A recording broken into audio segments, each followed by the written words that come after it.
बार हाथ भी ऊपर कर दीजिए फ्रेंड्स, जिन्होंने भी सेशन को लाइक कर दिया, बहुत बहुत शुक्रिया आप सभी लोगों का। ये वो बच्चे हैं जिन्होंने फ्रेंड्स इस सेशन को एनर्जी दी है।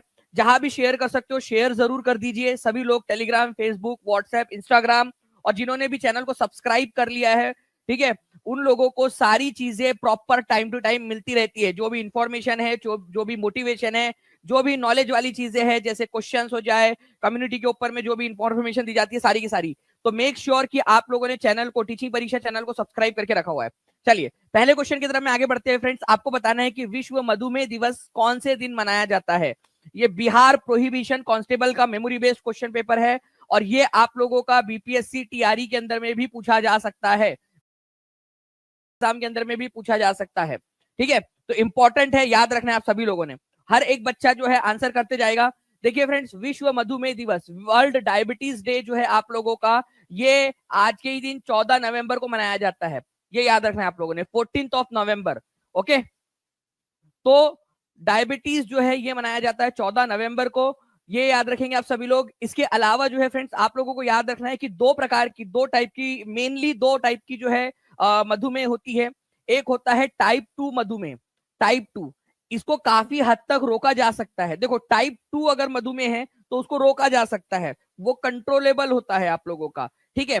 लेकिन फ्रेंड्स अगर टाइप 1 मधुमेह आपको हो गया तो इसको रोका नहीं जा सकता, ठीक है, केवल उसको कंट्रोल किया जा सकता है इंसुलिन और इंजेक्शन जो होते हैं, इंसुलिन के इंजेक्शन वगैरह उसके जरिए, ठीक है। तो पहली बात तो मधुमेह होने नहीं देना है। अगर हुआ है तो पहले ही उसको अगर हम लोगों ने उसको डायग्नोस कर लिया, उसको पता लगा लिया, तो काफी हद तक जो है उसको रोका जा सकता है, उसको क्योर किया जा सकता है। लेकिन अगर टाइप 1 मधुमेह हो गया तो उसको उसको जो है फ्रेंड्स ठीक नहीं किया जा सकता, केवल कंट्रोल किया जा सकता है उसका, ठीक है। अच्छा, एक और चीज याद रखनी है आप लोगों ने, अब यहां पर मैं बात निकली है इंसुलिन की, तो चलिए एक चीज और देख लेते हैं। आप लोग मुझे बताइए कि इंसुलिन हमारे बॉडी के अंदर में नेचुरली भी प्रोड्यूस होता है।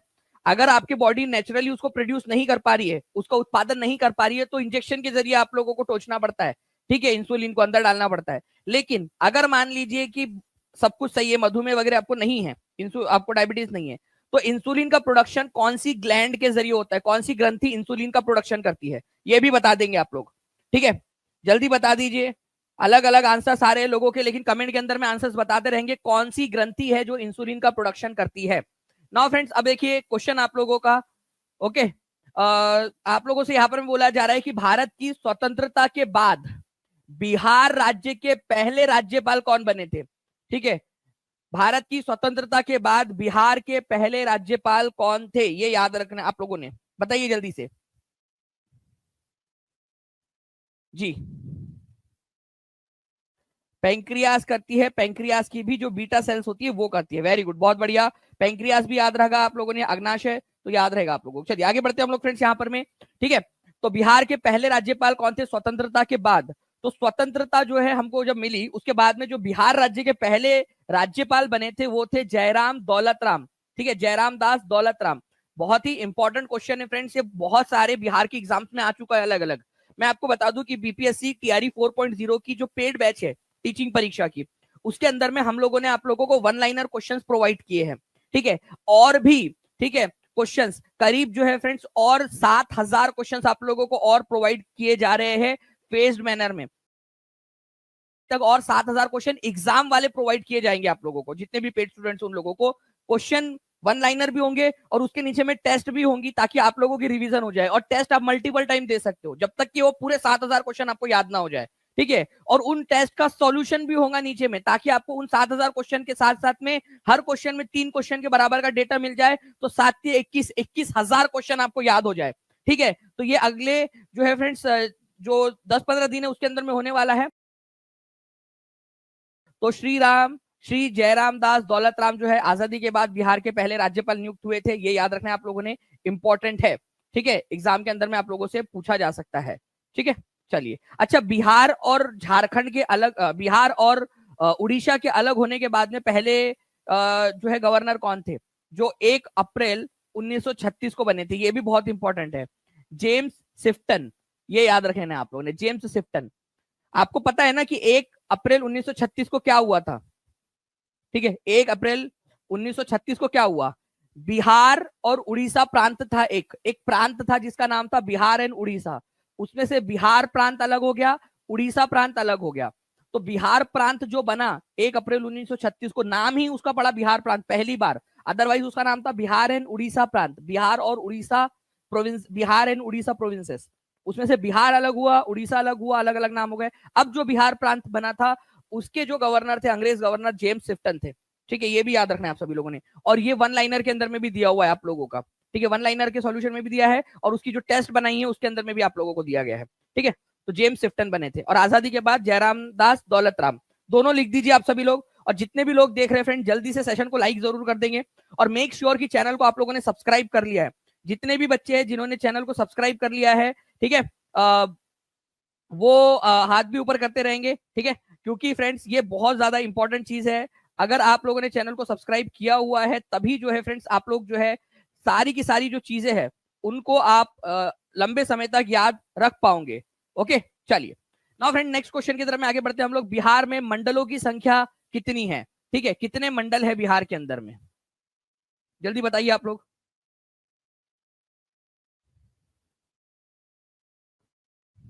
बिहार में कितने मंडल है? जल्दी जल्दी से बताते जाएंगे आप सभी।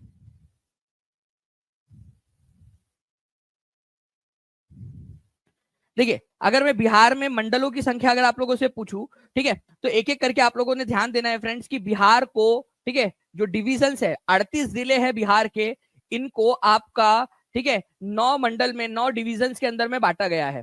ठीक है, 9 डिविजन्स के अंदर में बांटा गया है। आप यहां पर में देख लीजिए, मैं एक चीज आपको बहुत इंपॉर्टेंट बताता हूं, ध्यान से समझना आप लोग। ठीक है, क्या है, क्योंकि काफी सारे बच्चों को नहीं पता। आप मुझे बताना कि आपका डिस्ट्रिक्ट कौन सा है और आपका डिवीजन कौन सा है। ठीक है, और अगर आप बिहार के बाहर के हो तो आप अपना राज्य बता देना कि आप कौन से राज्य से है। चलो ठीक है, ये रखते हैं अपन, हर कोई बता देगा। एक्टिविटी देखो, एक्टिविटी रखोगे ना आपका दिमाग जो है एक्टिव रहेगा और वहां पर में वो सारी चीजों को एक्वायर करेगा। देखिए फ्रेंड्स, अगर मैं बात करूं यहाँ पर में सबसे बड़ा जो डिवीजन है, ठीक है, सबसे बड़ा डिवीजन इन 9 डिवीजन के अंदर में से, उसका नाम है तिरहुत डिवीजन। एरिया वाइज की बात करो, मैं एरिया के हिसाब से, ये तिरहुत डिवीजन जो है इसके अंदर में कितने डिस्ट्रिक्ट आप लोगों को दिखाई दे रहे हैं? इसके अंदर में जो है फ्रेंड 6 डिस्ट्रिक्ट है, 6 जो है जिले है। पश्चिमी चंपारण, पूर्वी चंपारण, ठीक है, शिवहर है सबसे छोटा डिस्ट्रिक्ट यहाँ पर में, सीतामढ़ी है, मुजफ्फरपुर और वैशाली। इसको तिरहुत डिवीजन बोला जाता है, तिरहुत डिवीजन। ठीक है, तिरहुत डिवीजन, ये याद रखना है आप सभी लोगों ने। ओके, उसके बाद में जो है फ्रेंड्स यहाँ पर में आता है आपका पटना डिवीजन। इसमें भी 6 डिस्ट्रिक्ट है पटना डिवीजन के अंदर में भी। ठीक है, पटना डिवीजन में पटना डिस्ट्रिक्ट खुद है, नालंदा है, भोजपुर है, बक्सर है, कैमूर है और रोहतास है। ठीक है, ये याद रखेंगे। इसके अलावा आप लोग बाकी के जो है डिवीजन देख पा रहे हो। आपको एक चीज याद रखनी है, सबसे छोटा डिवीजन है वो है भागलपुर डिवीजन, जिसमें केवल 2 डिस्ट्रिक्ट है, भागलपुर और बांका। केवल 2 ही डिवीजन है उसमें, भागलपुर और बांका। कौन कौन से इससे आप लोग जल्दी से कमेंट करके बताते जाएंगे। देख रहा हूं मैं कि बहुत सारे बच्चे कमेंट करते जा रहे हैं, अपना अपना कंटिन्यूअसली करते जाइए, कौन से वाले डिवीजन से बिलोंग करते हो और कौन से राज्य, कौन से जो है डिस्ट्रिक्ट से। डिवीजन और डिस्ट्रिक्ट दोनों बताइए आप लोग। और अगर आप बाहर जो हो तो बाहर के राज्य का नाम भी बता दीजिए आप लोग, ताकि एक्टिविटी आपका माइंड एक्टिव रहे। बहुत बढ़िया फ्रेंड्स, ये जो बच्चे एक्टिविटी कर रहे हैं ना, ये वो बच्चे हैं जो आगे बढ़ने वाले बच्चे हैं। ठीक है, चलिए बहुत बढ़िया। तो इस तरीके से 38 जिलों को 9 डिवीजन में बांटा गया है। तिरहुत सबसे बड़ा डिवीजन है एरिया वाइज और सबसे छोटा डिवीजन है भागलपुर। ये भी याद रखना है आप लोगों ने, सबसे छोटा डिवीजन भागलपुर है, केवल 2 डिस्ट्रिक्ट है इसके अंदर में। ठीक है, इंपॉर्टेंट पॉइंट एग्जाम के अंदर में कभी भी आप लोगों से पूछा जा सकता है। इसके ऊपर में मैंने एक बहुत ही सुंदर सा शॉर्ट बनाया हुआ है। ठीक है, ये शॉर्ट भी आप लोगों को देखने के लिए मिलेगा। ठीक है, ये 38 जिलों को 101 सब डिवीजन मतलब अनुमंडलों में बांटा गया है। कितने अनुमंडल है बिहार के अंदर में, ये भी क्वेश्चन बन सकता है, क्योंकि अभी आप लोगों को जब आप प्रेफरेंस डालोगे तो वो भी क्वेश्चन आएगा कितने अनुमंडल है। ठीक है, चलिए, तो 101 अनुमंडल है, ये याद रखना है आप लोगों ने। अच्छा, बिहार राज्य कितने राज्यों के साथ में जो है अपनी बॉर्डर शेयर करता है? चलो जल्दी बताइए, बिहार राज्य कितने राज्य, बिना क्वेश्चन के, बिना क्वेश्चन के हम लोग कर देंगे यहां पर में। ठीक है, बिना क्वेश्चन के आंसर जल्दी बताइए आप लोग कि बिहार राज्य कितने राज्यों के साथ में अपनी बॉर्डर शेयर करता है। तो बिहार जो है फ्रेंड्स, ठीक है, आपका झारखंड के साथ में, उत्तर प्रदेश के साथ में और पश्चिम बंगाल के साथ में, 3 राज्यों के साथ में अपनी बॉर्डर शेयर करता है। ठीक है, क्या कोई और राज्य भी है जिसके साथ में वो अपनी बॉर्डर शेयर करता है? जल्दी बताएंगे आप सभी लोग यहाँ पर में। ठीक है, नहीं तो देखो, उत्तर प्रदेश के साथ में करता है, झारखंड के साथ में करता है और पश्चिम बंगाल के साथ में। लेकिन एक बॉर्डर और है जो आप लोगों में से कई सारे लोग ध्यान से भूल जाते हैं, वो है नेपाल। नेपाल की इंटरनेशनल बॉर्डर भी शेयर होती है, ये याद रखना, ये इंटरनेशनल बॉर्डर है नेपाल की, ठीक है। तो 3 राज्य और एक इंटरनेशनल बॉर्डर, 3 राज्य और एक इंटरनेशनल बॉर्डर, ये भी याद रखेंगे आप लोग, ठीक है। इंपॉर्टेंट पॉइंट है, एग्जाम में पूछा जा सकता है, इसीलिए आप लोगों को बता दिया है मैंने, ठीक है। बाकी और भी जो ये चीजें है ना, ये मैं क्वेश्चन के थ्रू कवर करूंगा आप लोगों को आगे में, डोंट वरी, ठीक है। सारा याद कराऊंगा क्योंकि उस पर क्वेश्चन आया हुआ है, नीचे वाला जो पॉइंट है, तो क्वेश्चन के थ्रू कवर करेंगे हम लोग। अशोक का इनमें से कौन सा शिलालेख एक गांव के भू राजस्व में रियायत का उल्लेख करता है, ठीक है। अशोक का एक शिलालेख मिला है। अशोक का आपको पता है फ्रेंड्स, आज से करीब जो है 2200 से लेकर 2300 साल पहले, ईयर्स एगो, ठीक है, एक शासन हुआ, एक राजा हुआ है, ठीक है। आपका 2200 से 2300 साल पहले एक राजा हुआ है, ठीक है, अशोका। अशोका ने जो है बौद्ध धर्म अपना लिया था, ये भी आपको पता है, ठीक है। बौद्ध धर्म अपना लिया था, कौन सी लड़ाई के बाद में उसने बौद्ध धर्म अपना लिया था, चलो ये भी बता दो, जनरल नॉलेज का क्वेश्चन। अशोका लड़ाई लड़ता था, बड़ा पराक्रमी राजा था, ठीक है, इधर जिधर जाता था उधर लूट मार काट मचा देता था यहाँ पर में, ठीक है। कौन सी लड़ाई हुई थी जिसके बाद में उसने वो जो है ये लड़ाई उड़ाई वाला काम छोड़ दिया, बोला कि यार लड़ाई उड़ाई वगैरह वाला काम नहीं छोड़ना है, ठीक है। तो अशोका ने कौन सी लड़ाई के बाद में लड़ाई का जो मार्ग है वो छोड़ दिया था, ठीक है। चलिए, तो आंसर आप लोगों के आ रहे हैं फ्रेंड्स, कलिंग का जो युद्ध हुआ था उसके बाद में, कलिंग का युद्ध, ये याद रखना है आप लोगों ने, कलिंग का युद्ध, ठीक है। कलिंग आज का उड़ीसा जो है वहां पर में आप लोगों को मिलेगा, ठीक है।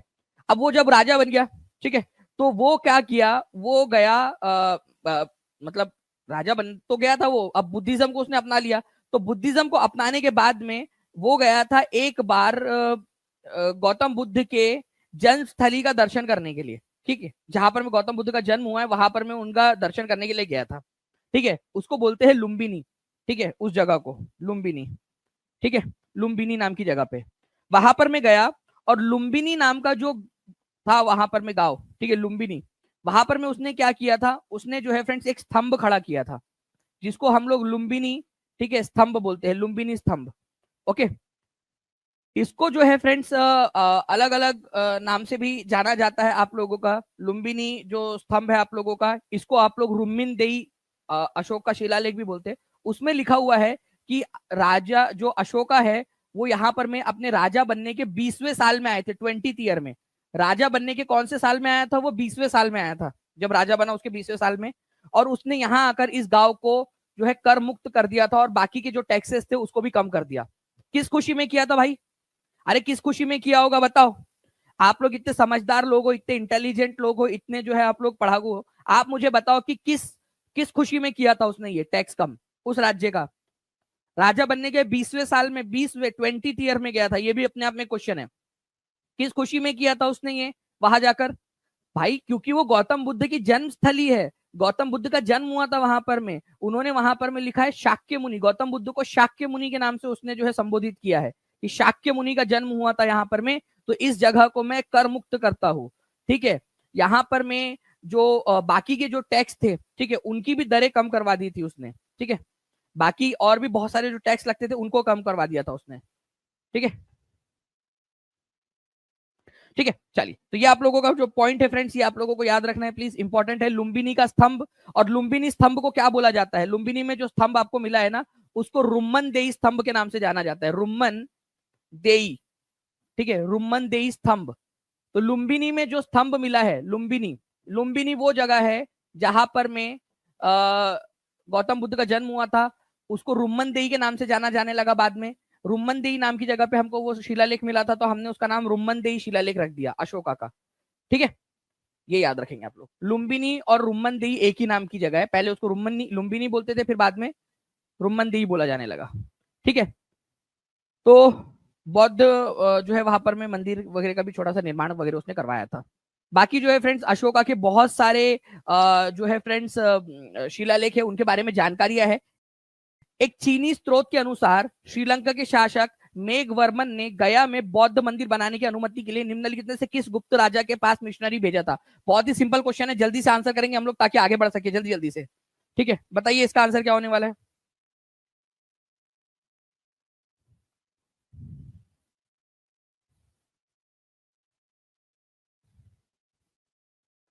जल्दी से बताएंगे इस पर्टिकुलर क्वेश्चन का आंसर क्या होगा। और हर एक बच्चा जिसने चैनल को सब्सक्राइब नहीं किया, चैनल को सब्सक्राइब जरूर कर लेगा फ्रेंड्स, क्योंकि आप लोगों को हर एक क्वेश्चन जो है वो करवा रहे हैं यहाँ पर में, तो आंसर हो जाएगा यहाँ पर में समुद्रगुप्त से जो है उन्होंने ये परमिशन ली थी समुद्रगुप्त से, ठीक है।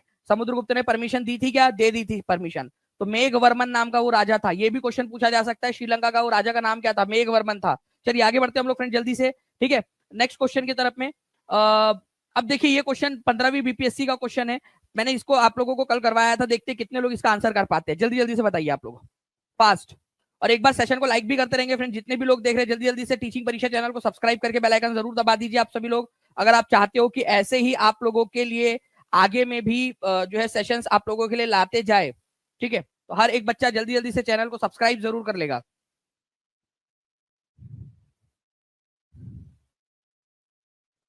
चलिए बहुत बढ़िया फ्रेंड्स, अगर मैं यहाँ पर मैं बात करूं आप लोगों से, स्वामी सहजानंद सरस्वती ने भूमि और जल मार्गों के राष्ट्रीयकरण के मांग के साथ अखिल भारतीय संयुक्त किसान सभा का गठन किया, ठीक है। कब किया था?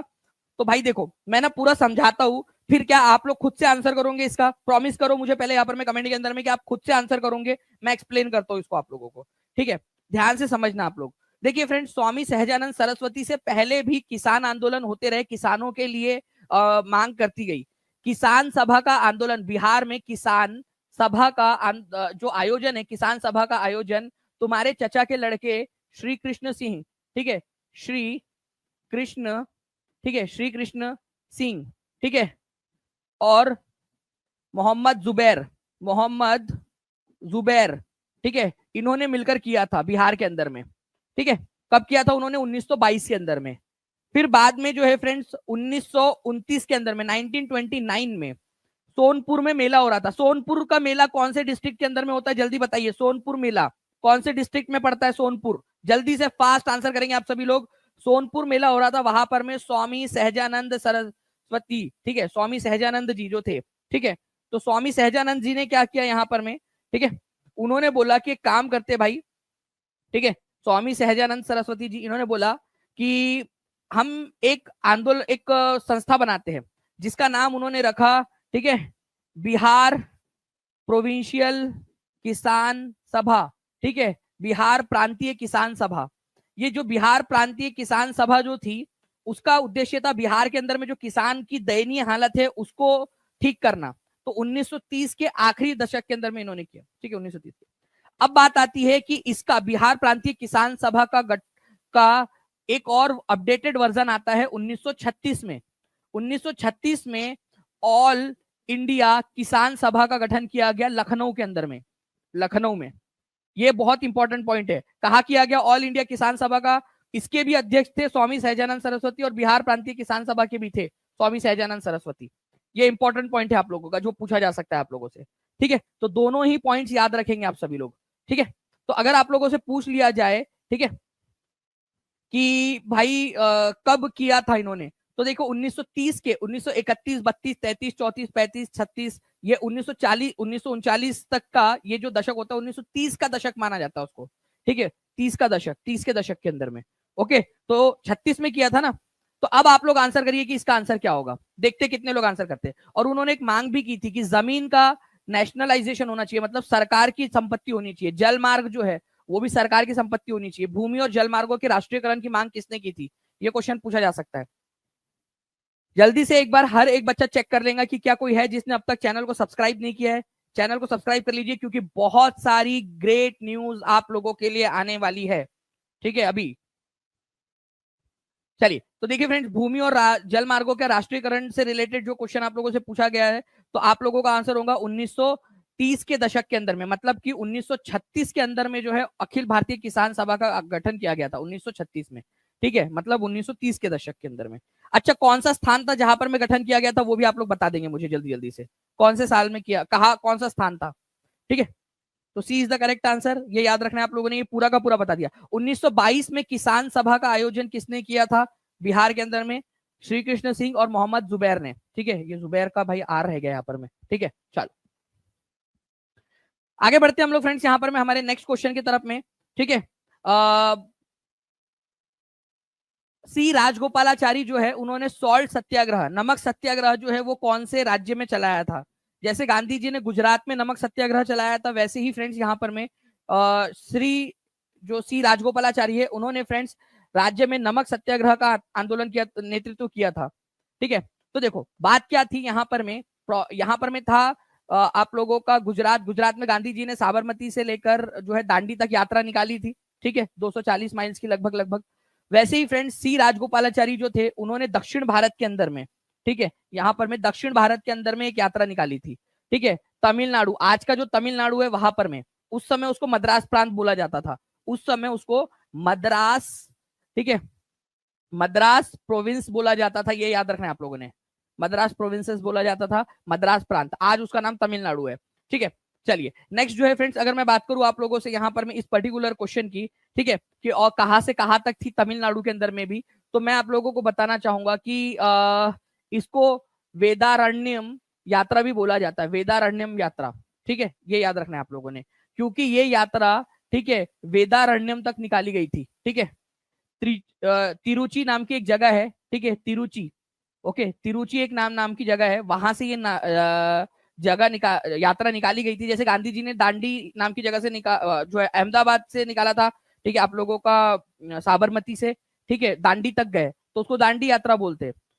वैसे ही इन्होंने तिरुचि या तिरुचिपल्ली नाम से जाना जाता है इस जगह को आज, वहां से ये यात्रा निकाली थी और वेदारण्यम तक गए थे, ये वेदारण्यम तक, इसी वजह से इसको वेदारण्यम यात्रा बोला जाता है, वेदारण्यम यात्रा। एक बार लिखो, बोला कौन सी यात्रा थी ये, वेदारण्यम यात्रा बोलते हैं इसको। तो वेदारण्यम यात्रा का दक्षिण भारत में नमक सत्याग्रह के वयोवृद्ध नेता कौन थे, ठीक है, 8वीं कक्षा के एनसीईआरटी में दिया हुआ है। तो दक्षिण भारत के अंदर में, जैसे देखो यहाँ पर में, ये नॉर्थ में तो चलो गांधी जी कर रहे थे, दक्षिण भारत में नमक सत्याग्रह का नेतृत्व कौन कर रहे थे, तो सी राजगोपालाचारी कर रहे थे, उन्होंने वेदारण्यम यात्रा निकाली थी, वेदारण्यम यात्रा, ठीक है।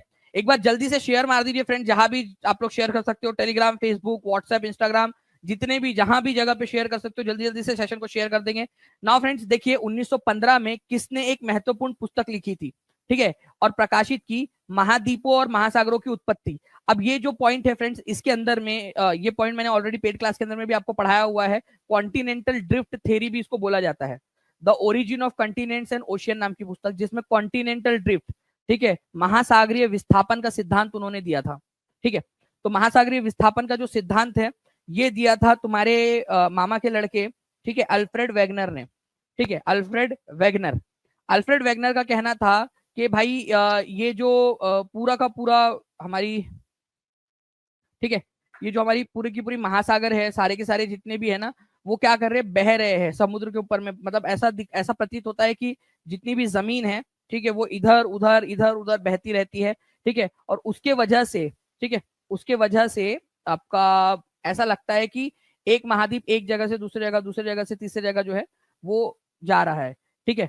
तो आंसर इसका क्या हो जाएगा, आप लोगों का हो जाएगा यहाँ पर में अल्फ्रेड वेगनर। तो महाद्वीपीय स्थापन का सिद्धांत, आप लोगों के एग्जाम में आया भी था क्वेश्चन अभी थोड़े दिन पहले, ठीक है, टीआरई 3 की री एग्जाम में, अल्फ्रेड वेगनर ने, ठीक है। ये इस प्रकार से कुछ तो भी हो रहा है, अब ये तो बहुत फास्ट वर्जन दिखा रहे हैं आपको, ये करोड़ों सालों में हुआ है, ठीक है, कि पृथ्वी के जो भूभाग है वो इधर से उधर जा रहे हैं, कभी इधर कभी उधर, और आज का जो शेप आप लोग देख रहे हो ना, ये बहुत बाद में बना है ये शेप, ठीक है, बहुत बाद में। तो महाद्वीपीय विस्थापन का सिद्धांत, ठीक है, ये याद रखना है आप लोगों ने, अल्फ्रेड वेगनर ने दिया था अपनी पुस्तक महाद्वीप और महासागरों की उत्पत्ति के अंदर में। इसमें उन्होंने कहा था कि ऐसा लग रहा है कि पृथ्वी के ऊपर में जो भूभाग है, ठीक है, वो क्या कह रहे हैं, बह रहे हैं, बहते हैं, ठीक है, लैंडमास फ्लो हो रहे हैं, ठीक है, कॉन्टिनेंटल लैंडमास फ्लो हो रहे हैं, तैर रहे हैं, बह रहे हैं या तैर रहे हैं, एक जगह से दूसरी जगह से तीसरी जगह। तो ये किसने कहा था, अल्फ्रेड वेगनर ने कहा था, ठीक है। तो D is the correct answer. Now friends next question की तरफ मैं आगे बढ़ने से पहले आप लोगों को बता दूं कि कॉन्टिनेंटल ड्रिफ्ट थ्योरी उन्होंने 1915 के अंदर में पब्लिश की थी, ये भी क्वेश्चन आ सकता है, वेगनर ने, ठीक है, ओके। तो ये उन्होंने बताया कि पहले एक सुपर कॉन्टिनेंट हुआ करता था जिसका नाम था पेंजिया, पेंजिया 2 भागों में टूट गया, लॉरेशिया और गोंडवाना, ये, ठीक है, उसमें टूटा था, बाद में आज जो हम महाद्वीप देखते हैं वो बाद में धीरे धीरे बने, ठीक है। नाउ फ्रेंड्स अब नेक्स्ट क्वेश्चन की तरफ में हम लोग आगे बढ़ते हैं, ठीक है। 20वीं सदी की शुरुआत में निम्नलिखित में से किसने एक पेपर प्रकाशित किया था जिसमें इस सिद्धांत की व्याख्या की गई थी कि महाद्वीपीय भूभाग पृथ्वी पर बहते हैं, कभी कभी महासागरों से होकर एक दूसरे से मिल जाते हैं, ठीक है, किसने कहा था, देखते हैं पोल में भी कितने लोग आंसर कर पाते हैं इस पर्टिकुलर पॉइंट का, जल्दी बताइए। तो देखिए 20वीं सदी की शुरुआत में निम्नलिखित में से किसने एक पेपर प्रकाशित किया था जिसने सिद्धांत की व्याख्या की गई थी, महाद्वीपीय भूभाग पृथ्वी पर बहते हैं, कभी कभी महासागरों से होकर एक दूसरे में मिल जाते हैं, वही है ना continental drift theory, Alfred Wegener. तो अलग अलग दोनों ही एग्जाम्स के क्वेश्चन है, आपके एक्चुअल एग्जाम के पूछने का तरीका अलग अलग है। अगर कंसेप्ट सही है, आपका कंसेप्ट आपको आता है, तो आप लोग बहुत आसानी से इसका आंसर कर दोगे। ठीक है, तो C is the correct answer. Now अब देखिए, निम्नलिखित में से किसने पुरातत्व विभाग की स्थापना की? अब देखिए फ्रेंड्स, आर्कियोलॉजिकल डिपार्टमेंट, ये क्वेश्चन जो है ना, मैं आप लोगों को बहुत ही अच्छे से डिटेल में समझाना चाहता हूं, क्योंकि ये क्वेश्चन अगर एग्जाम में आता है तो आप में से, ठीक है, आप लोग सही करोगे, लेकिन बहुत सारे लोग जो इसका answer none of the above भी लगा सकते हैं, लेकिन आप क्यों नहीं होगा नन ऑफ द अबव, वो मैं आपको बताता हूँ थोड़ी देर में। ठीक है, समझिए इस बात को। देखिए, अगर हम लोग निम्नलिखित में से किसने पुरातत्व विभाग की स्थापना की, ये क्वेश्चन पूछा जाए आप लोगों से, ठीक है, तो आंसर जो है फ्रेंड्स ये हो जाएगा लॉर्ड कर्जन। अब इसकी पूरा का पूरा मैं इतिहास आपको बता दूं, क्योंकि ये बहुत इंपॉर्टेंट है। ठीक है, अगर ये इंपॉर्टेंट नहीं होता तो मैं आपको बताता भी नहीं। ध्यान से समझना आप लोग। देखिए फ्रेंड्स, 1961 की बात है, ठीक है, 1961 की, ठीक है, 1961 की। तब क्या हुआ था, भारत में आर्कियोलॉजिकल सर्वे ऑफ इंडिया की स्थापना हुई थी। ठीक है, आर्कियोलॉजिकल सर्वे ऑफ इंडिया। उस समय में भारत के वायसराय थे लॉर्ड कैनिंग, लॉर्ड कैनिंग। ठीक है, और आर्कियोलॉजिकल सर्वे ऑफ इंडिया के पहले डायरेक्टर जनरल बने थे, ठीक है, इसके पहले डायरेक्टर जनरल डीजी बने थे अलेक्जेंडर कनिंगम, अलेक्जेंडर, ठीक है, अलेक्जेंडर, ठीक है, कनिंगम, कनिंगम। इनको जो है friends father of Indian archaeology भी कहा जाता है, भारतीय पुरातत्व विज्ञान के पितामह।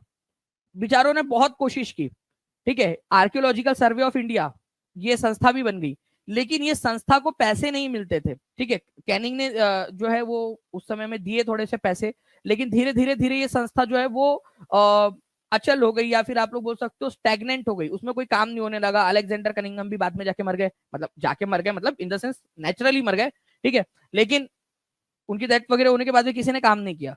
फिर बाद में जो है तुम्हारे मामा का एक लड़का आता है जिसका नाम था लॉर्ड कर्जन। ठीक है, 1901 में आया वो भारत के अंदर में वायसराय बनकर, लॉर्ड कर्जन। ठीक है, ये वही कर्जन है जिसने जो है फ्रेंड्स बंगाल का बंटवारा किया था। उसने सोचा कि आर्कियोलॉजिकल सर्वे ऑफ इंडिया हमारे पास में है, लेकिन इसका बैंड बजा के रख दिया है तुम लोगों ने।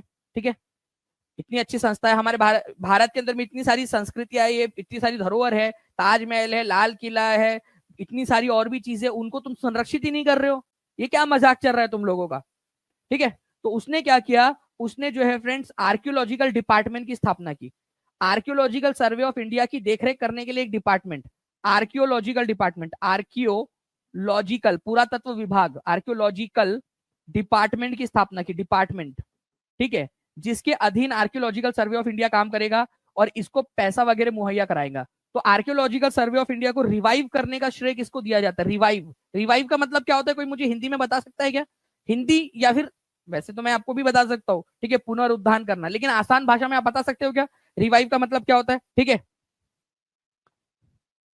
ओके, तो रिवाइव का मतलब होता है फिर से उसके अंदर में जान फूकना, फिर से उसको जो है एनर्जी देना, रीस्टार्ट करवाना उसको। ठीक है, फिर से स्टार्ट करवाना, वेरी गुड। ठीक है, तो रिवाइव करवाया गया आर्कियोलॉजिकल सर्वे ऑफ इंडिया को लॉर्ड कर्जन के द्वारा।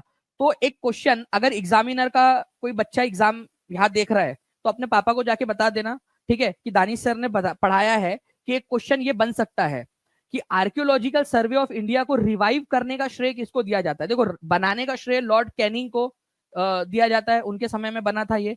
ठीक है, अलेक्जेंडर कनिंगम के फोर्स करने पर बना था ये ठीक है, बट रिवाइव करने का श्रेय किसको दिया जाता है? आर्कियोलॉजिकल सर्वे ऑफ इंडिया का लॉर्ड कर्जन को दिया जाता है। तो अगर एग्जामिनर का कोई बेटा बेटी, नाता नाती, पोता पोती कोई लेक्चर देख रहा हो तो जाके बता देना कि दानिश सर ने ये बात बताई है, इसके ऊपर में भी एक क्वेश्चन बना दीजिए करके, अगर बना रहे होंगे पेपर ऊपर तो। ठीक है, चलो नाउ फ्रेंड्स, चलिए, तो ये आप लोगों का हो गया, पूरे की पूरी कहानी आपको समझ में आ गई। अब इस क्वेश्चन का आंसर आप लोग करेंगे, निम्नलिखित में से किसने पुरातत्व विभाग की स्थापना की थी? चलिए नाउ फ्रेंड्स, आप लोगों का इसका आंसर आ गया, लॉर्ड कर्जन आप लोगों ने लगा दिया है। ठीक है, नेक्स्ट क्वेश्चन की तरफ में हम लोग आगे बढ़ते हैं। ठीक है, अच्छा, आप लोगों को एक चीज पता है कि यहाँ पर में हम लोगों ने देखा कि आर्कियोलॉजिकल सर्वे ऑफ इंडिया के पहले डायरेक्टर जनरल कौन थे, ये भी क्वेश्चन क्लियर हो गया। चलो, फर्स्ट डायरेक्टर जनरल कौन थे, आप लोग लिख के बताओ। चलो, आर्कियोलॉजिकल सर्वे ऑफ इंडिया के पहले डायरेक्टर जनरल कौन थे? उनके बाद में बहुत सारे लोग बने, ठीक है, आगे जाकर, ठीक है, लेकिन पहले डायरेक्टर जनरल कौन थे? ठीक है, तो पहले डायरेक्टर जनरल थे अलेक्जेंडर कनिंगम, ये याद रखना है आप लोगों ने। अब एक और क्वेश्चन आप लोगों से इसी से रिलेटेड पूछता हूं मैं, ये मॉडर्न हिस्ट्री का पार्ट है, आप लोगों के हर एग्जाम, पहली से लेकर 12वीं तक की किसी भी कक्षा में पूछा जा सकता है ये पॉइंट। ओके, देखिए अगर मैं आप लोगों से बात करूं फ्रेंड्स यहाँ पर मैं इस पर्टिकुलर नेक्स्ट क्वेश्चन की, सिंधु घाटी उत्खनन के समय भारतीय पुरातत्व सर्वेक्षण के महानिदेशक कौन थे? अब ध्यान से समझना आप लोग, इस क्वेश्चन में बोला क्या गया है। इस क्वेश्चन में ये बोला जा रहा है कि सिंधु घाटी सभ्यता का जब खुदाई हो रही थी, ठीक है, इंडस वैली सिविलाइजेशन की, ये हो रही थी फ्रेंड्स आप लोगों के 1920 के दशक में। 1920 का दशक मतलब 1921 के अंदर में सबसे पहले हड़प्पा नाम का जो शहर है वो खोजा गया था, हड़प्पा, ठीक है। उस समय में archaeological survey of India ASI के डायरेक्टर जनरल कौन थे? एएसआई के, ठीक है, डायरेक्टर जनरल कौन थे? डायरेक्टर जनरल कौन थे ये पूछा जा रहा है आप लोगों से, ठीक है। उस समय में मतलब 1920 के समय में, तो वो थे फ्रेंड्स सर जॉन मार्शल। ये भी एक इंपॉर्टेंट पॉइंट है। इनके समय में हड़प्पा सभ्यता की जो खुदाई हुई और उसके जो अवशेष है वो निकाले गए। इन्होंने ही इसको सिंधु घाटी सभ्यता नाम दिया था। जो सभ्यता हड़प्पा सभ्यता या जो बाकी उधर में मिली थी हमको, हड़प्पा सभ्यता को या सिंधु घाटी सभ्यता को सिंधु घाटी सभ्यता नाम किसने दिया? तो ये तुम्हारे जो मौसी का लड़का था, ठीक है, सर जॉन मार्शल, उन्होंने दिया था। ये याद रखना आप लोगों ने, ठीक है। सर जॉन मार्शल ने जो है ग्रेट बाथ, जो मोहनजोदारो में मिला है, एक स्विमिंग पूल टाइप का है, ठीक है, ग्रेट बाथ मोहनजोदारो में, उसको उसने बोला है कि दुनिया का अजूबा है। ठीक है भाई, होगा अजूबा। मुझे तो ऐसा लगता है कि भाई हो सकता है कोई एग्जाम का वेट कर रहा हो, रिजल्ट का वेट कर रहा हो, नोटिफिकेशन का वेट कर रहा हो, बोले क्या करे यार, उसके घर वाले ने बोले कि जल्दी जल्दी से भाई काम धंधे पे लग, तो उसने एक स्विमिंग पूल बना दिया होगा, 2-2 रुपए लेकर, जो भी उस समय की करेंसी रहती होंगी, सबको नहाने के लिए देता होगा गर्मी के मौसम में। बट लेकिन उन लोगों ने एक थेरी बना दी मस्त वाली, कि यहाँ पर में जब कोई भी त्योहार होता होगा तो पवित्र स्नान करने के लिए लोग आते होंगे, ठीक है। बड़े बड़े लोग यहाँ पर में आकर अपनी जो है जो पाप किए उसको धोते होंगे। भाई क्यों धोते होंगे? चुपचाप से आते होंगे स्विमिंग पूल करने के लिए, नहाने के लिए, मस्त भाई की गर्मी के मौसम में बच्चे लोग आते होंगे वहां पर में, कुछ बच्चे वहां स्विमिंग पूल में सुसु कर देते होंगे। मतलब कुछ भी हो सकता है यार, अपने को क्या पता, जब तक उनकी वो लिपि नहीं पढ़ लेते अपन लोग, ठीक है। बट कोई नहीं। तो एक क्वेश्चन रीट में पूछ लिया गया कि मोहनजोदारो के महान स्नानागार को, ग्रेट बाथ को दुनिया का अजूबा किसने कहा? तो वही तुम्हारे मौसी का लड़का था जॉन मार्शल, उसने कहा था कि ये तो दुनिया का अजूबा है। अरे क्या अजूबा है यार, ठीक है, ठीक है। अंगने में सैया स्विमिंग पूल बनवैया, कौन था ये भाई? ये अर्नव ठाकुर गाना बना रहे हो क्या आप? चलिए, तो सर जॉन मार्शल थे उस समय के, ये याद रखना है। अच्छा, हड़प्पा सभ्यता का सबसे पहला शहर जो खोजा गया था वो कौन सा था? हड़प्पा सभ्यता का सबसे पहला शहर जो खोजा गया वो हड़प्पा ही था, इसी वजह से हड़प्पा नाम रखा गया उसका, ठीक है। रावी नदी के किनारे पर है, ठीक है। चलिए, तुम्हारे मौसी का लड़का था सर जॉन मार्शल। चलिए आगे बढ़ते हैं हम लोग फ्रेंड्स यहाँ पर में हमारे नेक्स्ट पॉइंट की तरफ में, ठीक है। ये क्वेश्चन का आंसर जो है हर कोई बच्चा करना चाहिए यहाँ पर में, मुझे ऐसा लगता है, क्योंकि आज स्टार्टिंग में ही मैंने आप लोगों को इसके बारे में पूरी जानकारी दी है, ठीक है। जल्दी से बताइए इस पर्टिकुलर क्वेश्चन का आंसर क्या होगा? चलिए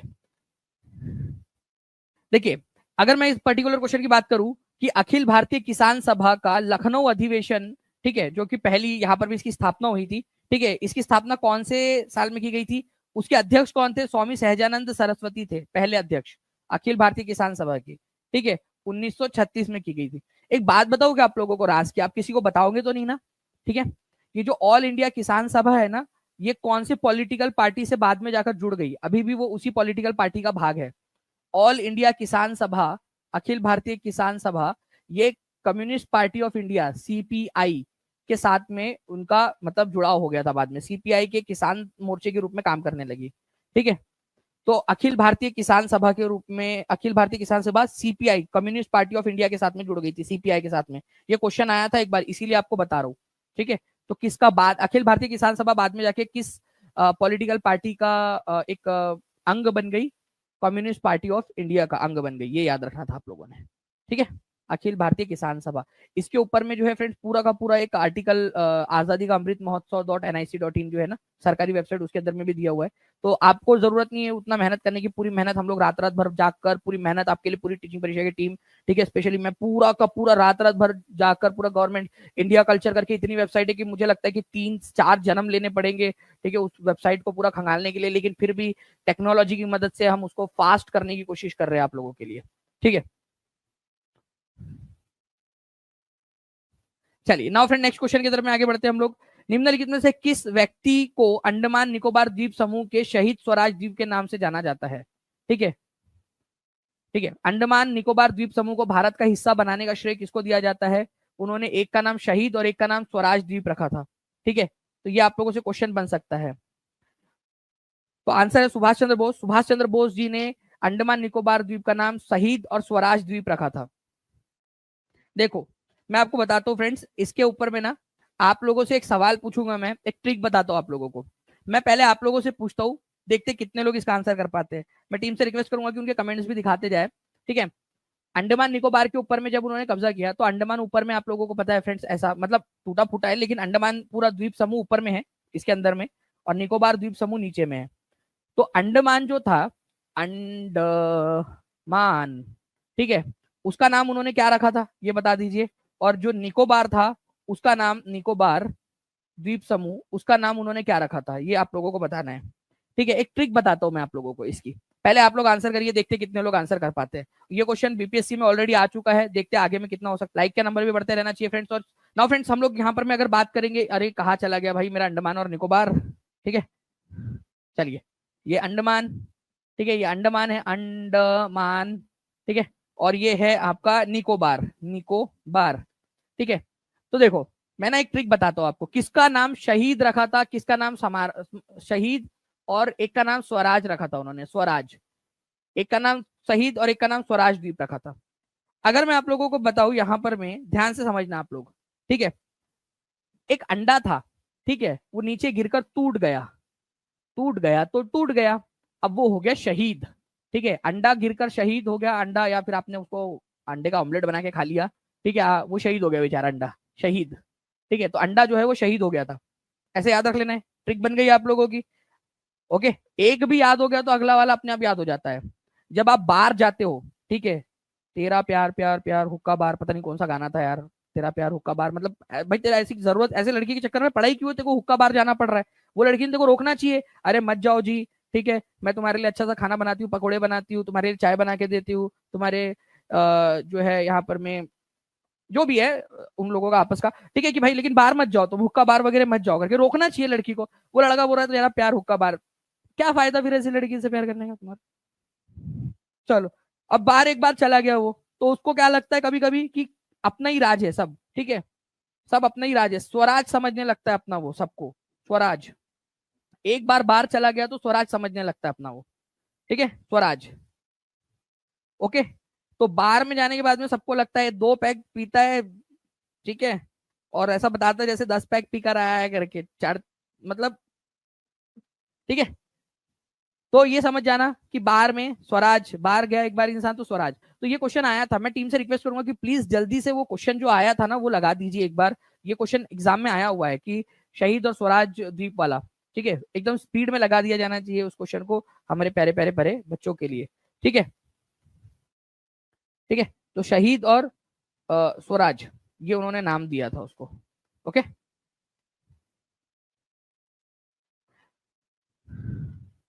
नाउ फ्रेंड, नेक्स्ट क्वेश्चन की तरफ में आगे बढ़ते हैं।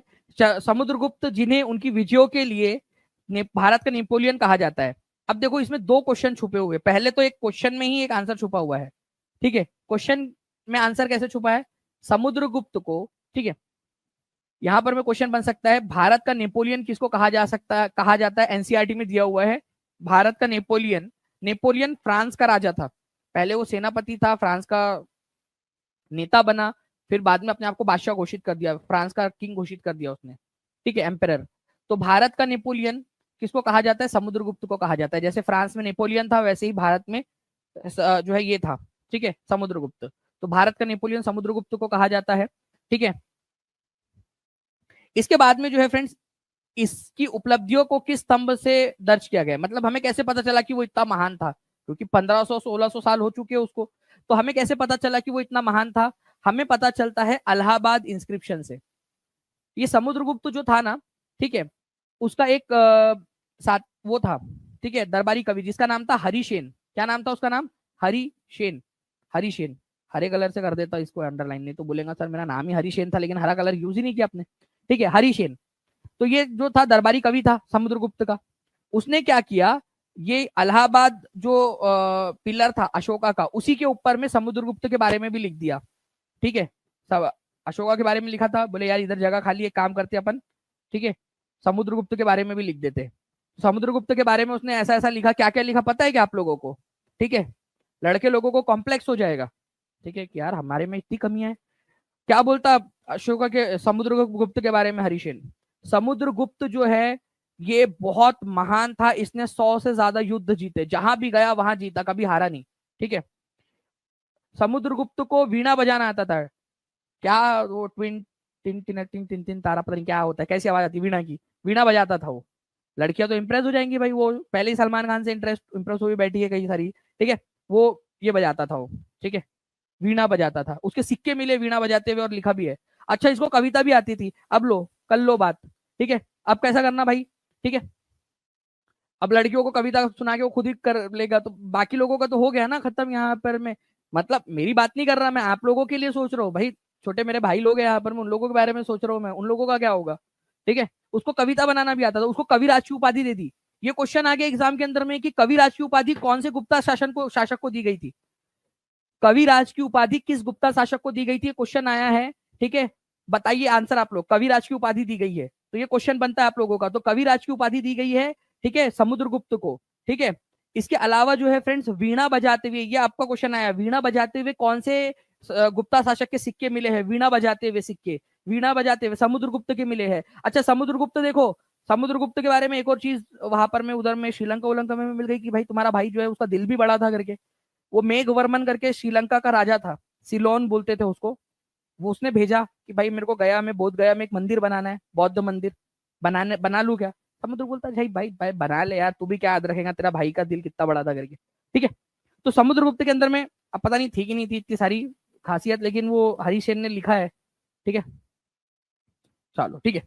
तो अलाहाबाद पिलर इंस्क्रिप्शन में ये सारी जानकारियां मिलती है, आप लोगों को ये याद रखना है। ठीक है, अलाहाबाद, मैंने इसमें काफी सारी जानकारी आपको दी है। भारत का नेपोलियन, ठीक है, समुद्रगुप्त को हरिसेन ने ये लिखवाई है, अलाहाबाद इंस्क्रिप्शन, पिलर इंस्क्रिप्शन। अच्छा, भारत का नेपोलियन कहा किसने था इसको? तो एक थे वी ए स्मिथ नाम के एक इतिहासकार हुए, वी ए स्मिथ, लिखो सभी लोग, वी ए स्मिथ। ठीक है, Vincent A Smith, V A Smith, इन्होंने इसको भारत का नेपोलियन की संज्ञा दी है अलाहाबाद पिलर इंस्क्रिप्शन पढ़ के। वी ए स्मिथ ने, ये भी एक क्वेश्चन आप लोगों का क्लियर हो गया। सेशन को लाइक भी करता चले, जितने भी लोग जुड़े हुए, अगर आपको पसंद आ रहा है, ठीक है, तो प्लीज सभी लोग रिस्पॉन्स देते रहेंगे अपना अपना। ओके, चलिए नेक्स्ट जो है फ्रेंड्स, ये आप लोगों का इसका आंसर हो जाएगा option number C, Allahabad pillar inscription. अच्छा, एक क्वेश्चन और बताओगे आप लोगों को मैं? ठीक है, अगर आपकी इच्छा हो तो हाथ ऊपर कर दो, मैं एक क्वेश्चन और बता देता हूं। आप लोग जो है बहुत सारे लोगों से आगे निकल जाओगे। आपको पता है ये इलाहाबाद पिलर इंस्क्रिप्शन है ना, ठीक है, ये है मान लो वो खंबा, ठीक है, इसके ऊपर में 3 राजाओं के बारे में लिखा हुआ है। सबसे पहले तो ये है अशोका का, अशोका का, ठीक है, तो अशोका के बारे में लिखा हुआ है। फिर समुद्रगुप्त के बारे में वो उसके दरबारी कवि ने इसी पे लिखवा दिया था, समुद्रगुप्त। एक जो है फ्रेंड्स मुगल बादशाह है, उसके बारे में भी जानकारी इसमें लिखती है, मिलती है। क्या बात है, बहुत सारे लोग चाहते हैं कि पढ़ा दिया जाए। एक मुगल बादशाह है, उसके बारे में भी इसमें जानकारी मिली है। उस मुगल बादशाह का नाम बता सकते हो? ये क्वेश्चन एग्जाम में आया हुआ है। ठीक है, यह आपका यूपी पीजीडी के एग्जाम में आया हुआ है, हो सकता है कल जाके डी ट्रिपल एस बी में, केवीएस में, बीपीएससी टीआरई के प्रीलिम्स में, 6 to 8 में, 9, 10, 11, 12 कहीं पे भी पूछ ले आप लोगों से। ठीक है, तो वो है आपका जहांगीर। जहांगीर का भी नाम इसमें, जहांगीर के बारे में भी उसमें लिखवा दिया गया। तो 3 राजा हो जाते हैं, अशोका मौर्य वंश का, समुद्रगुप्त गुप्त वंश का, और जहांगीर जो है ये उसने भी लिखवा दिया था अपने बारे में। ठीक है, बाद में ये मुगल वंश का। तो इस तरीके से 3 राजाओं के बारे में आप लोगों को जानकारी मिलती है। ठीक है, क्लास स्टार्ट होते ही सर लाइक कर देता हूँ। चलो बहुत बढ़िया, हुकुम का इक्का जी, बहुत बहुत शुक्रिया, आप सच में हुकुम के इक्के निकले। ठीक है, चलिए, तो ये जो है फ्रेंड्स इस पर्टिकुलर पॉइंट को आप लोगों ने याद रखना है। ओके, आगे बढ़ते हम लोग यहाँ पर में हमारे जो है नेक्स्ट पॉइंट की तरफ में। आपको बताना है गुप्त काल के दौरान उत्तर भारतीय व्यापार के लिए निम्नलिखित में से कौन सा बंदरगाह उपयोग में था? देखिए, गुप्ता काल जो है आज से 1500-1600 साल पहले जो है उत्तर भारत के अंदर में फैला हुआ था। ठीक है, इधर साइड के अंदर में। ठीक है, आपको बताना है कि ये 65वीं बीपीएससी का ओरिजिनल क्वेश्चन है और कभी भी रिपीट होने के चांसेस है इसके। आपको बताना है कि कौन सा बंदरगाह था जो फैला हुआ था। मतलब गुप्ता काल के अंदर में। देखिए फ्रेंड्स, अगर मैं बात करूं गुप्ता काल के समय में, तो गुप्ता लोगों की राजधानी थी पाटलिपुत्र, ठीक है, पटना आज का, ठीक है। अब यहाँ पर से इन लोगों को पड़ता था पास में बंगाल का, ठीक है, बंगाल के अंदर में, और वहां पर में था ताम्रलिप्ति बंदरगाह, ताम्रलिप्ति बंदरगाह, ठीक है। तो ये याद रखना आप लोगों ने, उत्तर भारत का इनका मुख्य बंदरगाह था ताम्रलिप्ति बंदरगाह, जो बंगाल में था, बंगाल के अंदर में, ठीक है, बंगाल के अंदर में था, ये याद रखना। आज वाला जो बंगाल है वहां पर में, ठीक है। और बंगाल की जो खाड़ी है, बंगाल की खाड़ी, बंगाल, ठीक है, की खाड़ी जो है वहां से इसको इनको एक्सेस देता था, ठीक है, बंगाल की खाड़ी से। इसके अलावा भी और थे, भरूच, कल्याण, ठीक है, आप लोगों का खंबात की खाड़ी का उधर साइड के जो थे बंदरगाह वगैरह, लेकिन उनके लिए सबसे इंपॉर्टेंट बंदरगाह जो था वो था ताम्रलिप्ति बंदरगाह, बंगाल के अंदर में ताम्रलिप्ति बंदरगाह। इंपॉर्टेंट पॉइंट है फ्रेंड्स, इसको याद रखना है आप सभी लोगों ने, ताम्रलिप्ति बंदरगाह एग्जाम के अंदर में पूछे जाने की प्रबल संभावना है, ठीक है। तो प्लीज इसको याद रखिएगा आप सभी के सभी लोग, ओके। मैं टीम से रिक्वेस्ट करूंगा कि प्लीज जल्दी से वो एक क्वेश्चन जो है हमारा, वो क्वेश्चन लगा दिया जाए कि जिसके अंदर में हम लोगों ने बच्चों को ये कराया हुआ है, ठीक है।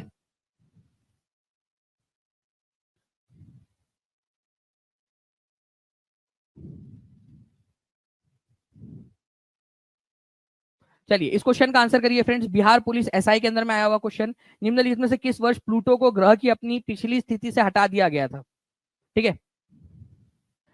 बताइए निम्नलिखित में से किस वर्ष प्लूटो को ग्रह की अपनी स्थिति से हटा दिया गया, ठीक है। तो ये एनसीईआरटी में दिया हुआ है ये क्वेश्चन, इसी वजह से इंपॉर्टेंट हो जाता है आप लोगों का, ठीक है।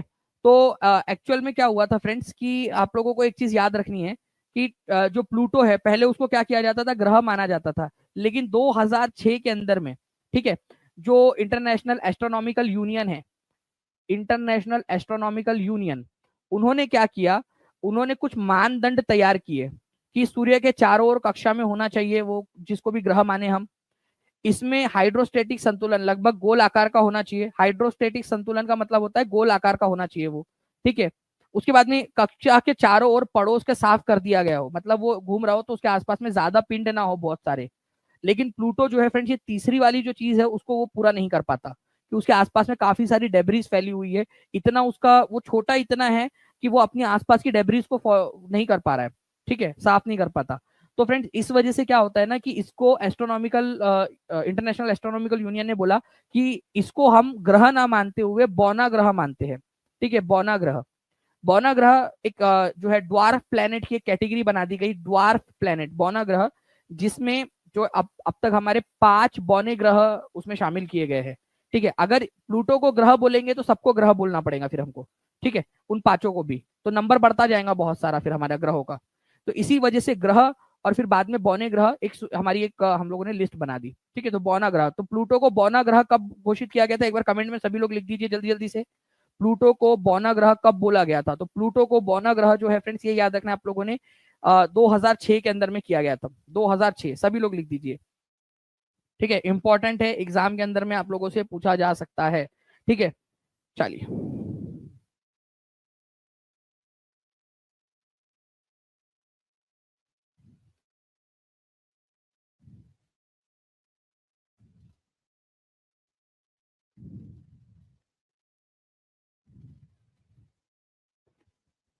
चलिए नाउ फ्रेंड्स, अब एक क्वेश्चन मैं आप लोगों से पूछता हूँ। भारत का संविधान, पॉलिटी का क्वेश्चन है ये, और ये आप लोगों का 1 से लेकर 12 तक की किसी भी एग्जाम में आ सकता है। तो भारत के संविधान के किस अनुच्छेद के तहत राष्ट्रीय अनुसूचित जाति आयोग का स्थापना की गई है, ठीक है। तो देखिए फ्रेंड्स, भारत के संविधान के अंदर में एक आर्टिकल है, आर्टिकल नंबर 338, ठीक है। इसके अंदर में ये बोला गया है कि भारत के अंदर में राष्ट्रीय अनुसूचित जाति आयोग ये होगा, ठीक है। अनुसूचित जाति के अधिकारों को लेकर जो एससी कम्युनिटी है उनके अधिकारों को लेकर ये लड़ाई लड़ेगा। तो आर्टिकल नंबर, ठीक है, 338। अच्छा, इसका आर्टिकल अगर संविधान में दिया गया है तो क्या ये संवैधानिक निकाय है, कॉन्स्टिट्यूशनल बॉडी है, हाँ या ना, जल्दी बताओ। क्या ये संवैधानिक बॉडी है, हाँ या ना, जल्दी जल्दी से बताते जाएंगे जितने भी लोग देख रहे हैं जल्दी से, ठीक है। तो जी हाँ, ये आपकी कॉन्स्टिट्यूशनल बॉडी है, संवैधानिक निकाय है। अब क्या होता है फ्रेंड्स, जो ओरिजिनल हमारा संविधान था, ठीक है, ये याद रखना है, उसमें आर्टिकल नंबर जो 338 था आप लोगों का, उसका नाम था, उसमें था, ठीक है, जो था नेशनल कमीशन फॉर ठीक है, SC, ठीक है, एंड ठीक है ST, SC ST दोनों के लिए एक ही कमीशन था पहले, ठीक है, SC ST के लिए दोनों एक ही कमीशन थे। 2003 में एक संविधान संशोधन किया जाता है आप लोगों का, ये बहुत इंपॉर्टेंट वाला पॉइंट बता रहा हूं आप लोगों को, प्लीज याद रखिएगा आप लोगों को, ठीक है, बहुत ही ज्यादा एक इंपॉर्टेंट पॉइंट आपको बता रहा हूं। 89th नंबर का कॉन्स्टिट्यूशनल अमेंडमेंट एक्ट पास किया जाता है 2003 के अंदर में, जिसके जरिए एक नया आर्टिकल जोड़ा गया 338A, जिससे क्या हुआ, नेशनल कमीशन फॉर एसटीज, ठीक है, शेड्यूल्ड ट्राइब, उसको अलग कर दिया गया। तो अब क्या होता है, ठीक है, ये आर्टिकल याद रखना है आप लोगों ने, संविधान संशोधन 89th कॉन्स्टिट्यूशनल अमेंडमेंट एक्ट 2003, ये बहुत इंपॉर्टेंट पॉइंट है आपका। इसके जरिए एक नया आर्टिकल जोड़ा जाता है, आर्टिकल क्या था, 338, ठीक है, बस उसके सामने ए लगा दो आप लोग, 338A, ये नया आर्टिकल जोड़ा गया, और इसका ना, इसके जरिए, ठीक है, national commission for scheduled tribe अलग कर दिया गया, ठीक है। तो national commission for scheduled tribe को आर्टिकल नंबर 338A के तहत कब अलग किया गया, ठीक है, 2003 में इसका कानून पास किया गया था। और ये अस्तित्व में कब आया, देखो ये एक्ट जो है, ये जो संविधान संशोधन किया गया था 2003 में, लेकिन ये अस्तित्व में आया 2004 में, 2004 में ये अस्तित्व में आया इस संविधान संशोधन के जरिए, ठीक है। ये एक आपका मुख्य बिंदु है, इंपॉर्टेंट है। तो पहले जब संविधान हमारा लागू हुआ था 1950 के अंदर में, उस समय आर्टिकल नंबर 338 में national commission for schedule caste and schedule tribe एक ही था, दोनों के अधिकारों की रक्षा करने के लिए, लेकिन इन दोनों को अलग अलग कर दिया गया 89th कॉन्स्टिट्यूशनल अमेंडमेंट एक्ट 2003 के जरिए। दो जो 338 था उसमें भी संशोधन किया गया, उसमें national commission for schedule caste रखा गया, और जो शेड्यूल ट्राइब था उसके लिए एक अलग आर्टिकल बना दिया गया, आर्टिकल नंबर 338A, ठीक है, जिसका मतलब हो गया national commission for schedule tribe, और 2004 में उसको बना भी दिया गया। ये संविधान संशोधन हुआ था 2003 में, और इसको बनाया गया, मतलब टाइम लगता है ना वो उसका अध्यक्ष वगैरह, उसका चुनाव वगैरह करने के लिए, सारी चीजें उन सारी चीजों के अंदर में। तो 2004 के अंदर में ये national commission for schedule tribe जो है वो अस्तित्व में आता है। ये इंपॉर्टेंट पॉइंट है आप लोगों का, ठीक है, तो इसको याद रखना था आप लोगों ने। नाउ फ्रेंड्स, हम लोग आगे बढ़ते हैं। इसके ऊपर में मैं कल आप लोगों से क्वेश्चन पूछूं क्या, जल्दी बताइए, क्या मैं इसके ऊपर में कल आप लोगों से क्वेश्चन पूछूं, ठीक है। आगे बढ़ते हैं, आगे में हमारे पास में और भी क्वेश्चंस है, ठीक है, लेकिन उससे पहले हम लोग आगे बढ़े उसमें उन क्वेश्चंस की तरफ में, लेकिन उससे पहले मैं 2-3 क्वेश्चन पूछना चाहता हूं। पहले आप कमेंट में आंसर करेंगे, उसके बाद में मैं नेक्स्ट क्वेश्चन आप लोगों को समझाऊंगा, ठीक है। आप लोग मुझे बताइए कि अंडमान जो था, अंडमान, ठीक है, अंडमान और निकोबार द्वीप समूह, निकोबार, तो सुभाष चंद्र बोस जो थे, जिन्होंने जापान की मदद से अंडमान निकोबार द्वीप समूह पे कब्जा कर लिया था, अंग्रेजों से छीन लिया था, ठीक है, उन्होंने क्या क्या नाम रखा था, अंडमान का नाम उन्होंने क्या रखा था, और निकोबार का। मैंने आपको ट्रिक बताई है, जो बच्चा स्टार्टिंग से देख रहा है, ठीक है, उसको ट्रिक याद होंगी, ठीक है। तो अंडमान का नाम क्या रखा था और निकोबार का नाम क्या रखा था, ये बता देंगे जल्दी जल्दी से, ठीक है। ट्रिक आप लोगों को याद होनी चाहिए कि ट्रिक क्या थी, ठीक है। तो आप लोगों का अंडमान और निकोबार आप लोगों ने बता दिया, ठीक है। उसके बाद में आप लोग मुझे एक चीज बताएंगे कि नेपोलियन ऑफ इंडिया किसको कहा जाता है, Napoleon, Napoleon of India. Comment में आंसर करते रहिए, फिर मैं और आगे क्वेश्चन की तरफ मैं आपको लेके चल रहा हूँ। नेपोलियन ऑफ इंडिया किसको कहा जाता है, ये आप लोग कमेंट में आंसर कर दोगे, ठीक है। चलिए, नाउ फ्रेंड्स, भारतीय संविधान में अनुच्छेद 338A, ठीक है, राष्ट्रीय अनुसूचित जनजाति आयोग, मतलब national commission for scheduled tribe, ST, ठीक है, national commission for scheduled tribe, ठीक है, ये कौन से संविधान संशोधन के जरिए जोड़ा गया था, आंसर फास्ट, ठीक है। और इसी तरीके से अगर आप चाहते हो फ्रेंड्स कि आप लोगों को जो है ये सारी चीजें करवा दी जाए, ठीक है, सारी चीजें याद करवा दी जाए, तो आप लोगों का अपना अपना जो है योगदान सभी लोगों ने देते रहना, जल्दी जल्दी से कमेंट के अंदर में आंसर्स भी करते रहेंगे आप सभी लोग, ठीक है। जिन भी बच्चों ने टीचिंग परीक्षा चैनल को सब्सक्राइब नहीं किया, चैनल सब्सक्राइब कर लीजिए, और एप्लीकेशन डाउनलोड कर लेंगे, हर कोई बच्चा टीचिंग परीक्षा एप्लीकेशन डाउनलोड कर लेगा, ठीक है। चलिए, 1600 लाइक्स के लिए बहुत बहुत शुक्रिया आप सभी लोगों के लिए, ठीक है। तो 89th नंबर का संविधान संशोधन था, 2003 में हुआ था, ये याद रखना है आप सभी लोगों ने। इंपॉर्टेंट पॉइंट जो एग्जाम के अंदर में आ सकता है, वो सारी चीजें आप लोगों को बताता जा रहा हूँ, ठीक है। तो ये पॉइंट बन सकता है आप लोगों का। अब देखिए फ्रेंड्स, नेक्स्ट जो क्वेश्चन है आप लोगों का, वो क्वेश्चन पहले मैं थोड़ा सा इसमें ये कर देता हूँ आपका, ताकि गैप रहे एक क्वेश्चन के अंदर में, ठीक है। नाउ अभी थोड़ी देर के अंदर में इससे रिलेटेड एक बड़ा क्वेश्चन और आने वाला है, उसके लिए भी तैयार रहिएगा। देखिए क्या हुआ, 30 अप्रैल 1908 में, ये क्वेश्चन इंपॉर्टेंट है, एग्जाम में आ चुका है। मुजफ्फरपुर में गाड़ी पर बम फेंककर चीफ प्रेसिडेंसी मैजिस्ट्रेट जो थे डगलस किंग्सफोर्ड, ठीक है, तो ये डगलस किंग्सफोर्ड जो थे उनकी हत्या करने की कोशिश की थी, ठीक है, हत्या किसने करने की कोशिश की थी, हत्या की, ठीक है, कोशिश की थी, ठीक है, कोशिश की थी, हत्या नहीं हो पाई थी, ठीक है, कोशिश की थी। भगत सिंह ने, चंद्रशेखर आजाद ने, सुखदेव थापर ने, खुदीराम बोस ने, नन ऑफ द अबव। तो किसने कोशिश की थी? चलिए देखिए फ्रेंड्स, यहाँ पर मैं अगर मैं आप लोगों से बात करूं तो खुदीराम बोस और प्रफुल्ल चाकी ये दो लोग थे जिन्होंने जो है फ्रेंड्स ये कोशिश की थी। तो मुजफ्फरपुर बॉम्ब कॉन्स्पिरेसी केस इसको कहा जाता है। ये कब हुआ था? ये अपने आप में इंपॉर्टेंट क्वेश्चन है। क्या ये क्वेश्चन आया था कि नहीं आया था एग्जाम में? जल्दी बता दीजिए, जितने भी लोग देख रहे हैं जल्दी जल्दी से बता दीजिए, आया था कि नहीं आया था ये क्वेश्चन एग्जाम के अंदर में आप लोगों के? ठीक है, ऑलरेडी एग्जाम के अंदर में आ चुका है आप लोगों का। ठीक है, तो मुजफ्फरपुर बॉम्ब कॉन्स्पिरेसी केस आपका 1908 में हुआ था। खुदीराम बोस और दूसरे कौन थे? प्रफुल्ल चाकी। निभा ठाकुर ने बहुत बढ़िया आंसर कर दिया है। बाकी लोग भी लिखते जाइए कमेंट के अंदर में, क्योंकि इससे आप लोगों की अंडरस्टैंडिंग बढ़ती है, आपको लंबे समय तक याद रहती है चीजें।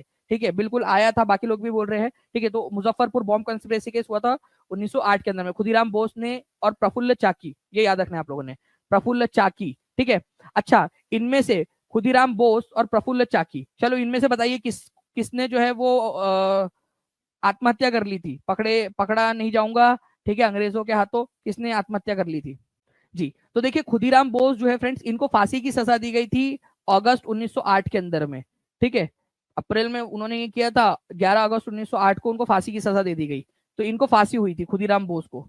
ठीक है, फांसी, ये डरते नहीं थे फांसी से, ठीक है, लेकिन फांसी हो गई। प्रफुल्ल चाकी जो थे वो बोले कि मैं पकड़ा नहीं जाऊंगा। वो खुदीराम बोस भी आत्महत्या करने वाले थे, लेकिन वो पकड़े गए।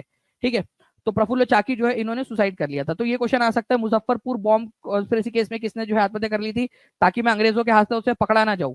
तो प्रफुल्ल चाकी ने आत्महत्या कर ली थी। ठीक है, ये याद रखना है आप लोगों ने। इसके अलावा जो है फ्रेंड्स एक और चीज है कि अब तक के सबसे, ठीक है, मतलब उस समय तक के सबसे यंगेस्ट रिवोल्यूशनरी कौन थे जिनको फांसी दी गई? सबसे कम उम्र के, ठीक है, जिनको फांसी दी गई थी, यंगेस्ट थे वो, यंगेस्ट, ठीक है, रिवोल्यूशनरी थे जिनको फांसी दी गई थी। ये याद रखना है आप लोगों ने, उस समय के। खुदीराम बोस, प्रफुल्ल चाकी ने आत्महत्या कर ली थी। ये भी एक इंपॉर्टेंट पॉइंट है आप लोगों का। तो हर एक चीज जो आप लोगों से पूछी जा सकती है वो सारी आप लोगों को करवा रहा हूं मैं यहाँ पर मैं। ओके, चलिए नेक्स्ट पॉइंट की तरफ में हम लोग आगे बढ़ते हैं फ्रेंड्स। इस क्वेश्चन का आंसर आप लोग कमेंट के अंदर में करेंगे जल्दी जल्दी से। जितने भी बच्चे स्टार्टिंग से देख रहे हैं, ठीक है, वो सारे के सारे बच्चे इसका आंसर कर सकते हैं। चैनल को सब्सक्राइब कर लेंगे फ्रेंड्स सभी के सभी बच्चे, ताकि टाइम टू टाइम आपको नोटिफिकेशन मिलता रहे। और जब टाइम से मिलेगा हर एक चीज आप लोग पढ़कर जाओगे, जब एग्जाम में आएगा तो काश ना रहे आपके मन में, आप आकाश छूना है आप लोगों ने। ठीक है, ये ना रहे कि जब सर बता रहे थे तो काश उस समय कर लिया होता, काश उस समय मेहनत कर ली होती, काश उस समय सारी बातें मान ली होती। ठीक है, आप लोगों के फायदे की बात बता रहा हूं। ठीक है, तो निम्नलिखित में से कौन सा आयोग अनुच्छेद 338A, ठीक है, इससे संबंधित है? National commission for schedule caste, national commission for schedule tribe, national commission for backward class, national commission for women. ठीक है, जल्दी जल्दी से इस क्वेश्चन का आंसर कर देंगे कमेंट के अंदर में। नेक्स्ट क्वेश्चन की तरफ मैं आगे बढ़ रहा हूं मैं आप लोगों का, आपको बताना है इस क्वेश्चन का आंसर भी कमेंट करके जल्दी से। इस क्वेश्चन का आंसर भी कर देंगे आप सभी, कमेंट के अंदर में आंसर करेंगे सभी के सभी लोग जल्दी जल्दी से।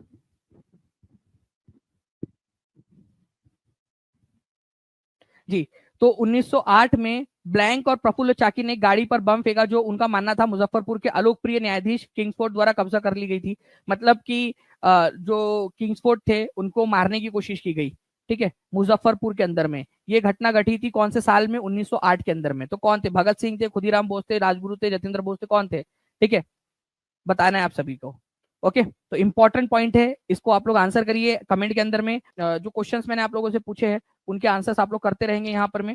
ठीक है, मिलते हैं हम लोग हमारे नेक्स्ट क्वेश्चन के अंदर में। तब तक के लिए thank you very much, take care and bye, God bless you all. ठीक है, चैनल को सब्सक्राइब करके सेशन को लाइक जरूर कर दीजिएगा आप सभी लोग, अगर आप चाहते हो कि आगे में भी आप लोगों को इसी तरह से, ठीक है, सारी जानकारियां जो है वो मिलती रहे टाइम टू टाइम, और सारी अपडेट्स भी आप लोगों को मिलती है। ओके, चलो thank you very much friends, bye, thank you.